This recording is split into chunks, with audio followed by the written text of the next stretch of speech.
All right, guys, welcome to Tax Talk with your girl, the Money Nista, Natasha Varela, 19 years in audit, accounting, and tax, 13 in the large business and international division of the IRS, examining large entities that report 10 million or more in gross receipts and assets, and the high net worth individuals associated with them. And I have with me here Jawan Maurice. He is the managing partner of Equity Tax and Accounting, and he is a fellow Tax Strategies member. He prepares for our members and he does full tax planning and consultation. Yes. So I want to talk about something near and dear to Jawan's heart, which is Section 179 vehicle purchases. Yes, I need to talk Yes. about that because a lot of the times we get our eyes wide open when we're like, yeah, we can deduct, a whole vehicle purchase. I'm going to go get me a G Wagon, or I'm going to go get, Right. it has to be 6,000 pounds or so. So we're going to let Jawan break down Section 179. Jawan, I'm going to Yes. take it away and I'm going to allow you to share your screen so we can talk about it Okay. in detail. So take it away, Jawan. Excellent. Okay. All right. Let me share my screen. Share. Excellent. All righty. All right. So as you guys can see here, we have Section 179 in front of us. This is under the Tax Cut and Jobs Act. So as Natasha mentioned, this is a very, very common tax deduction that everyone's always interested in. They're always looking for different ways to, maximize their deductions, which, Section 179 is a form of depreciation. So, I just wanted to jump into it with Natasha. So as you guys can see here, Section 179 allows taxpayers to deduct the cost of certain property as an expense when the property is placed in service, right? So beginning with 2017, every year after that, 2017 up to date, the Tax Cut and Jobs Act increased the maximum Section 179 expense deduction from 500,000 to 1 million, right? So this phases out, the phase out limit increased from 2 million to 2.5 million. And these amounts are indexed for inflation for tax years beginning after 2018. So this is very important for those of us who, have been going through the tax system, going through the process as business owners. You're going to want to take a look at the Section 179 expense deduction, especially if you're like someone that's in trucking or you're in real estate and you have a large amount of machinery and equipment. This is something that you definitely want to look into.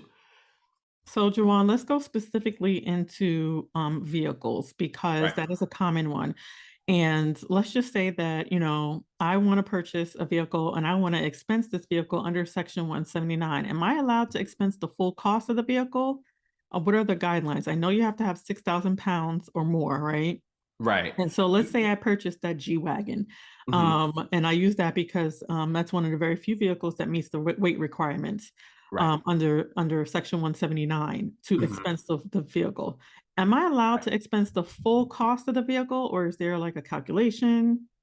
So there is a calculation. Generally, you're going to use Section 179 and just addition with bonus depreciation, but you can, if you are using the vehicle 100% for business, you can. Now, as you mentioned with a G-Wagon, Mhm. I don't see most business owners using it 100% for business. So Correct. whatever percentage. What would Mhm. be a business that would use the G Wagon 100% for business? Let's talk about, because Uh, a lot of people are always like, well, can I? And I'm very conservative, but I'm right. impactful with the tax code. I don't guide people towards Section 179. Mhm. I specialize in business ownership and real estate, but Right. particularly with high audit items, items that the average taxpayer can't defend Right. against an examiner in an audit because they're going to pull up the Yeah. Section 179 code. And a lot of Yes. people don't really understand it. They think, oh, I'm going to purchase it and I'm going to go, write up the full cost. And the Right. first thing I ask is, do you have a personal vehicle for use? Is this your only vehicle for Yeah. use, right? So Right. let's talk about that because I know a lot of Right. people they don't have another vehicle for use, and Right. it's important when talking about business. A lot of people they think personal, but they want Mhm. to write it off in business on their taxes. Right. Well, a lot of times, when you're hearing information online and you're hearing different information, you can get confused. It's a lot, Mm-hmm. there's a lot going on in terms of Section 179. So yeah, as you mentioned, if you have a personal vehicle, and then you have the G Wagon, then of Mhm. course you should be able to write off 100%. Well, not even 100%, but whatever the use is of that vehicle, the business Right. use. So if you use the vehicle 70% for business, 30% personal, then you'll write off the 70%. As long as it's Mhm. over 50% use for Okay. business purposes, Mhm. you're good to go. So if I'm an Now, influencer, I'm a social media influencer, and my business is home based, can I go ahead and purchase that G Wagon? well, Right? And that's yeah, the that's question that I ask people, can you justify it? Because it has to be for business use, right? If right, 98% of your business is behind your computer, can you right. justify purchasing the G-Wagon, right? Can you justify purchasing that vehicle? Hmm. And again, I'm using G-Wagon because it meets the weight requirements. I'm sure there's Yeah, other vehicles I just can't think of at the top of my there's mind. plenty. There's plenty, I'm sure. Hmm. But in the great grand scheme of things, there's a specific list. But I Right. just want to let people know, be careful with that because if you don't Yes. have substantial documentation, because an examiner, and I'm always going to speak from an examination standpoint, they are Right. going to dig and they're going to ask Oh for yeah. documentation, right? So, what are Oh some of yeah. the things that we should be documenting? Or what some of the things I should say, do you see when Hmm. you're preparing Right. returns and taxpayers and, what they Well, need to pay mhm. attention to? Right. So I would say the biggest thing that I've noticed is it kind of goes back to bookkeeping. So a lot of Hmm. a lot of business owners don't have a logbook of their business miles that they drove for the business to even prove that they drove or to figure out what that percentage is. They think that because I drove it every day, it's 100% use for business, but you have to document that. No one can Correct. just figure that out because you said it. You have to be able to prove it. So I would say having a logbook is really important of the business miles driven. A company like QuickBooks does really well with that, with tracking your miles. So I would say that's probably one of the biggest things that I noticed that's an issue. Hmm. Business owners don't have a logbook of miles driven or just total miles driven in general. Right. So that's very important. And I use Google Maps, right? Or Right. whatever software you have. When you do your starting destination to your end destination, it does give you the Mhm. mileage, right? Yeah. It tells you the miles. So and I use, a specific credit card for Mhm. gas, right?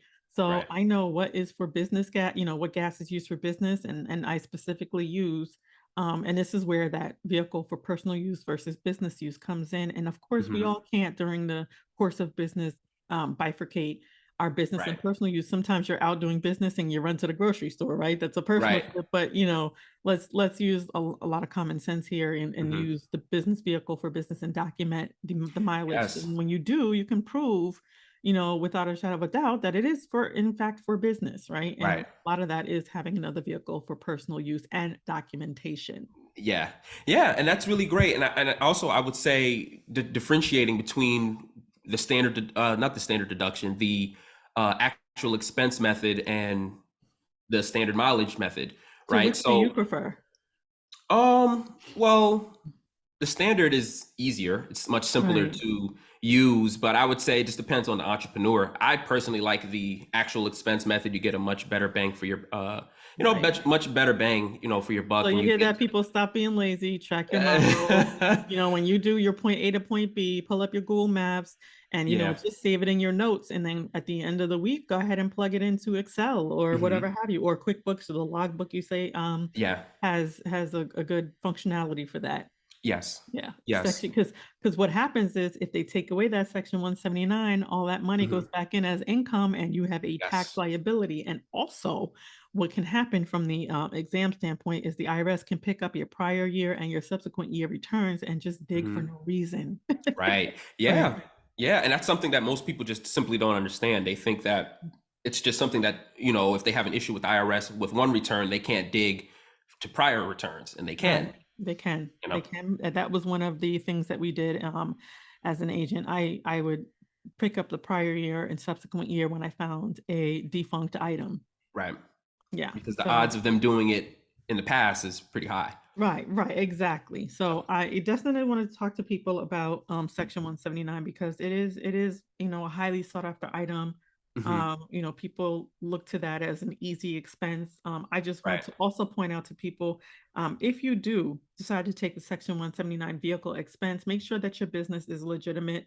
Please don't set Yes. up an LLC just to take your 79. That's not going to work. You have to actually have operations. What are operations? You have to have income and you have to have expenses, and the income has to support the purchase of the Yes. vehicle. You cannot have a loss and take the vehicle expense under Section Right. 179. It doesn't work.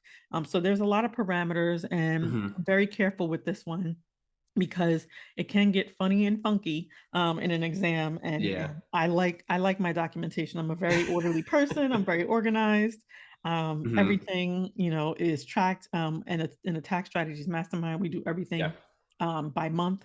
When the month closes out, we go over our stuff. So Right. we want to make sure that our return stands strong, because Right. And once it you once it know, I doesn't, I you're in did I also trouble. did want to mention as well, when it comes to the Section 179, you also want to take into consideration whether your business, like you said, whether the business can support the actual, the overhead of that vehicle, the Yes. maintenance and the repairs of that vehicle. Because a lot of times we think of just monthly payment, just in general, as consumers, when we're purchasing a vehicle, we think of, oh, I can afford the $3,000 payment. I can afford the Right. 25, but you're not taking into Right. consideration maintenance and repairs and Right. fuel, and that all has to come through the That business. oil change be Yeah, tire it. repairs. That gas, So you yeah. definitely want to keep that in mind to see if the benefit is higher Yeah. taking the And and section I 179 and I would say to my as business opposed to. owners, if you have the money, pump it into your business. Yes. If your car is working, or Yes. if you don't need that car, pump it into your business, pump it into advertising, pump it into things Hmm. that are going to expand and grow your business. This is something that's not, I mean, I can afford a G-Wagon. Right. It's just not important. My car works.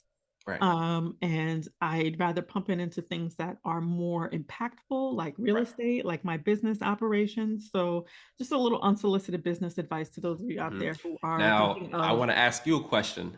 let's go. Once you get the business to a certain point, you have the real estate to a certain point. Will you get the G wagon at that Um, I love me some cars. I do. I love me some vehicles. point?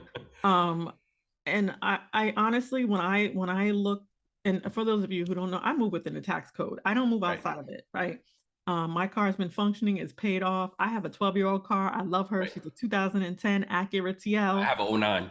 So. Right. I love her. She looks brand new. I get compliments all the time. I keep her tires, her maintenance, all that good stuff.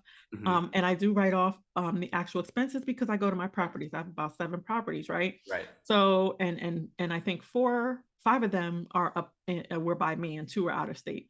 Right. And I'll be driving actually a little later in the month to those properties, but it'll also be pleasure. So I do want to say, I probably won't. It's not something that I Hmm. care for. If I do have the funds, I usually go towards Right. real estate, and I usually go towards my business, right? Because Right. the great grand scheme of thing is your business, right? Your Right. business is what keeps the income coming in. Your car does not. Yeah, yeah, and Your that's car another does thing. not, That's another thing about right? the Section 179 and depleting your capital Right. for the vehicle. Like the vehicle pretty much doesn't really bring a return like No. you would think, you It know? brings it brings a lower tax liability, but it doesn't produce cash flow. Real estate Exactly. does, your business does. The dollar for me first goes into business and business-like activities. The Right. business-like activities are real estate. Exactly. So I'll pump money into, advertising. I'll pump money into new equipment, new microphones, Hmm. new lights. I'll Right. pump money into repairs and maintenance on my property to keep my Right. tenants happy, to keep Right. the property going. I'll pump repairs money Into the course. into the course, right? I Yeah. put money into expanding my business and Hmm. serving my students. So Right. the car for me, that's bottom of it. When my car breaks down, Javon, that's when I will Then look for a car, and it may not even be the G Wagon. I mean, right. I don't, like I said, I don't really, I get my eye on the BMW, but Right. the Yeah, it's X4. But X7, again, Tesla. right, a Tesla. But again, my car works fine. My hierarchy is the tax code first, Right. right? Right. Whatever's impactful. And so I would tell Mhm. everybody who's in business, it's okay to, keep your seasonal clothes going, and to just Right. fix the brakes on that old car, change the Right. tires, and put that Keep it money in your going. business. Let your bank account speak for itself. Let your Hmm. revenue speak for itself. Let your profit speak for itself. The car Hmm. is just a one-time reduction in your taxes. It doesn't And produce yeah, anything. yeah. So keep your Mhm. money where things are, into assets that are producing income now. Like if you're going to use your car in Turo, Right, right, right. no. Then And I don't know how that's the G Wagon works with that. I yeah, haven't it's a really whole other split game. those. That's a whole nother game, right? But no, I don't care for it that much. Right. And I would tell any student of mine, it's something that's Mhm. just not, go take that money and put it towards something that's going to be super Right. impactful, And right? to each his own, right? To Right. each his own. Some people they prioritize it. They can see it as marketing and if you can use it as marketing, sure. But you just make sure that it makes sense. Like, Yeah, that's pretty yeah, much what we're doing. it's gotta give you more than you give it, right? Yeah. Your asset has to work for you, not you work for your asset. Exactly. So, all right, thanks, Jawan, and I hope this was impactful for everybody. And um, we'll hope to see you another episode of Tax Talk. Bye, Absolutely. And everybody. thank you for having me.